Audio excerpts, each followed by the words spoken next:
शुभ सकाळ, नमस्कार. मी अमृता क्षीरसागर माझ्या व्लॉगमध्ये तुम्हा सर्वांचं पुन्हा एकदा मनापासून स्वागत करते. तर स्वयंपाक करायला गेले होते आणि ना अशी वांगी आणली होती बाजारातून. तर वांगी बघा भरपूर प्रकारचे असे मिळतात. काटेरी, सांगोला वांग म्हणा, भरिताचं वांग वेगळंच, अगदी छोटी कवळी असतात ती वेगळीच. तर ना भरलेले वांग शक्यतो आम्ही सगळी ना पसंत करतो खायला, त्यामुळे शक्यतो मी तसंच बनवते. आणि भरिताचं असेल तर तेही आवडतं सगळ्यांना. तर नेहमीप्रमाणेच आपले ना लसूण, खोबरं म्हणा, शेंगदाण्याचं कूट वगैरे सगळं हे टाकून असं भरलेली भाजी म्हणजे वांग्याची बनवायचं चालू होतं माझं. आणि कणिक वगैरे मळून ठेवली होती. चपात्या पण करायच्या होत्या. पाणी आलं होतं तर लाईट 2-3दा गेली, त्यामुळे मोटर चालू बंद करत करत स्वयंपाकाचं पण काम चालू होतं. 2-3 दिवस झाले रोज कीर्तनाला चाललेलं असल्यामुळे ना संध्याकाळचं थोडंसं ना तिकडंच असल्यामुळं थोडंफार जरी शूट होत होतं ते सुद्धा आता माझं शूट होत नाही, का तर मंदिरातच असतो ना त्यामुळं. तर म्हटलं भाजी वगैरे करावी. आणि ताक राहिलं होतं, तर काल ताक बनवलं होतं ना, तर थोडंसं यांनी घेतलं. आणि यांना जेवताना प्यायला आवडतं ताक, पण मला कढी कर काल म्हणले होते, मग त्यांना प्यायला थोडं दिल्यानंतर उरलेलं ताक होतं, म्हटलं त्याची आपण कढी करून मोकळं व्हावं. मग म्हटलं परत कढी करूया, अगोदर भाजी करूया. तर आपली रोजचीच रेसिपी. तर ना लसूण खोबरं वगैरे ना मिक्स करून सगळं बारीक करून ठेवलेलं होतं. आणखीन ताजं सकाळीच मी केलेलं होतं, तर एकदम जास्त कधी करून ठेवत नाही. आणि वांगी काय होते माहिती आहे का, तेलात आपण टाकली आणि पाणी लवकर नाही ओतलं की काळी पडतात, कसं असं होतं आहे.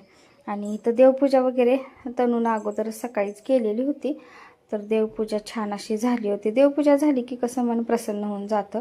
आणि पाणी आलेलं असल्यामुळं सडा टाकला होता, त्यामुळं रांगोळी सुद्धा झाली. ताकामध्ये ना थोडं बेसन पीठ टाकून घेतले, असं मिक्स करून घेतलं आणि मिक्स घेते मी. आणि इथं मिरची आणि लसूण जिरे थोडंसं बारीक केलेत.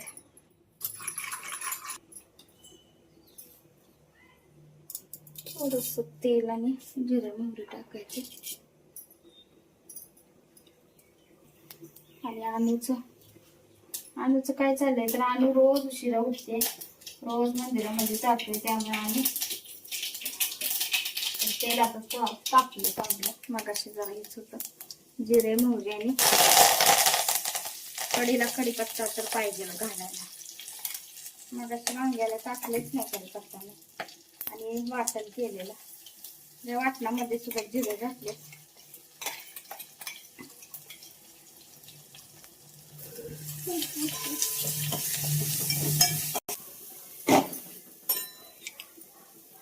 थोडी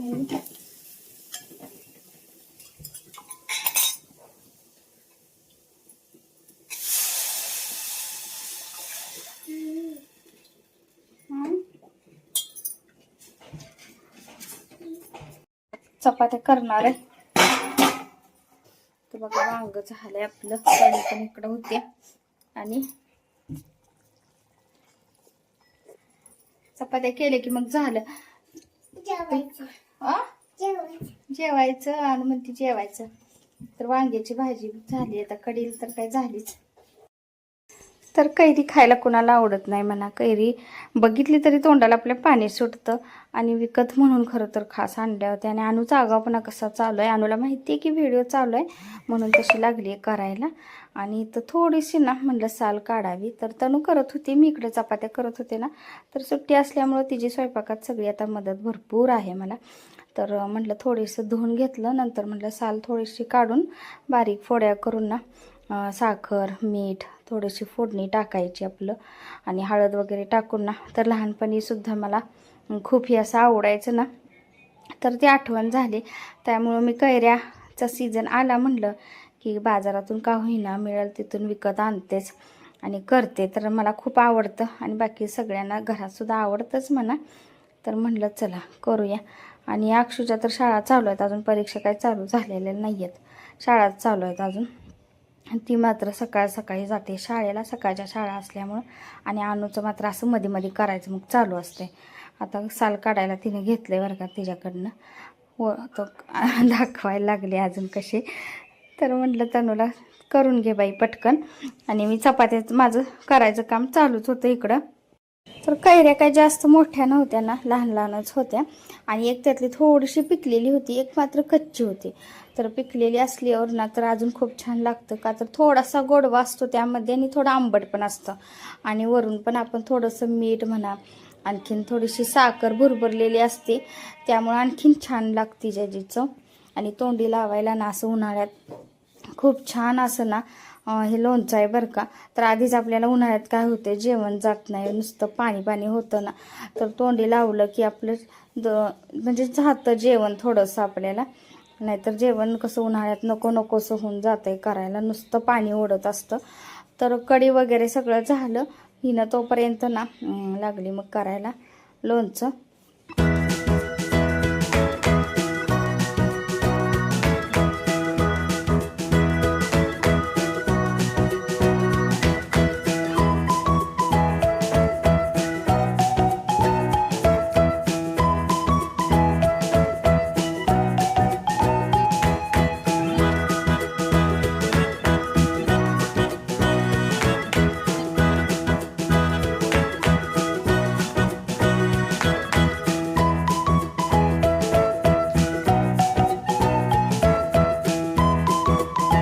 आणि आता इथं फोडणी टाकायला लागलो होतं, तर थोडंसंच तेल ना, आणि तेलामध्ये मोहरी आणि हळद टाकली होती.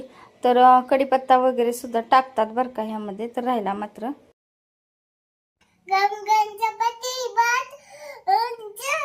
कढी आणि वांग्याची भाजी अशी की जेवायला.